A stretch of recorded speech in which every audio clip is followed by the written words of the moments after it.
A fox one day spied a beautiful bunch of ripe grapes hanging from a vine trained along the branches of a tree. The grapes seemed ready to burst with juice, and the fox's mouth watered as he gazed longingly at them. The bunch hung from a high branch, and the fox had to jump for it.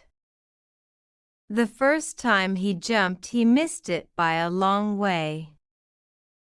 So he walked off a short distance and took a running leap at it, only to fall short once more. Again and again he tried, but in vain. Now he sat down and looked at the grapes in disgust. "What a fool I am," he said. "Here I am wearing myself out to get a bunch of sour grapes that are not worth gaping for." And off he walked very, very scornfully. There are many who pretend to despise and belittle that which is beyond their reach.